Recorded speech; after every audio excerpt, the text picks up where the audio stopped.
Magandang araw. Ako po si Mark Lester Dirag at ito po ang aking daily devotions ngayong April 11, Asking God for Forgiveness, David, na tinalakay po ni Pastor Russell Ocampo sa 365 Daily Devotions. Ang bago labas ngayong araw ay galing sa Psalm chapter 51, verse 1 to 5.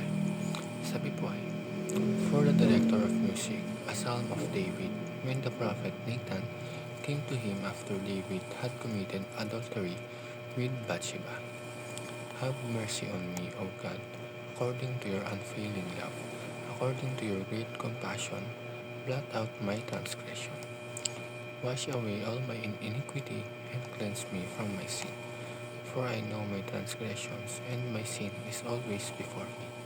Against you, you only, have I sinned and done what is evil in your sight. So you are right in your verdict and justified when you judge.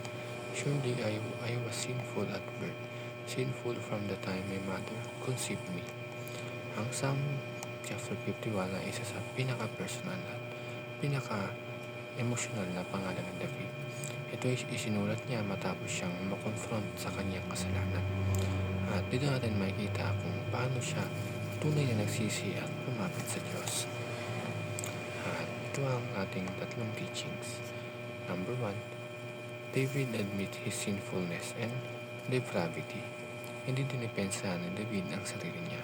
Hindi siya nag-excuse, hindi siya nag-blame ng ibang tao. Inamin niya ng buo ang kanyang kasalanan.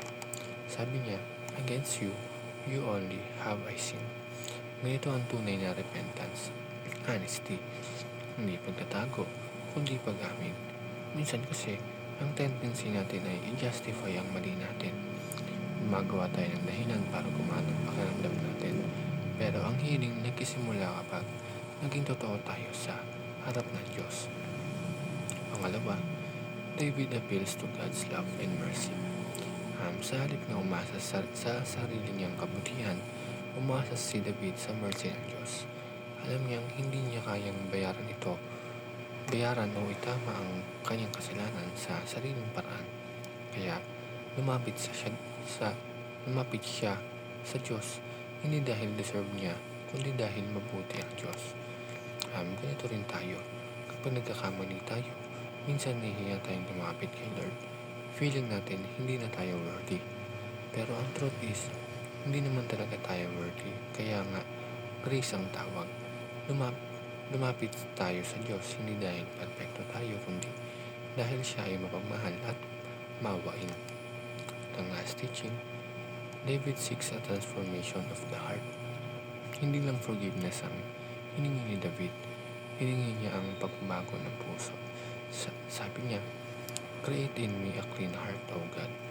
Ibig sabihin, hindi lang niya gustong matakasan ang consequence ng kasalanan, kundi gusto niyang magbago talaga from the inside. Ito ang tunay na repentance. Hindi lang paghingi ng sorry, kundi pagnanais na magbago.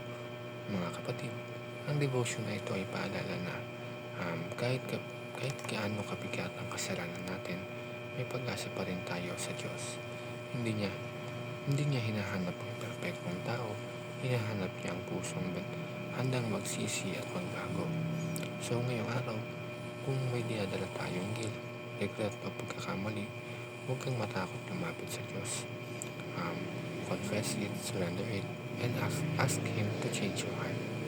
Dahil sa Diyos, may forgiveness. Dahil sa Diyos, may restoration. At sa Diyos, may bagong simula. Yun lamang po.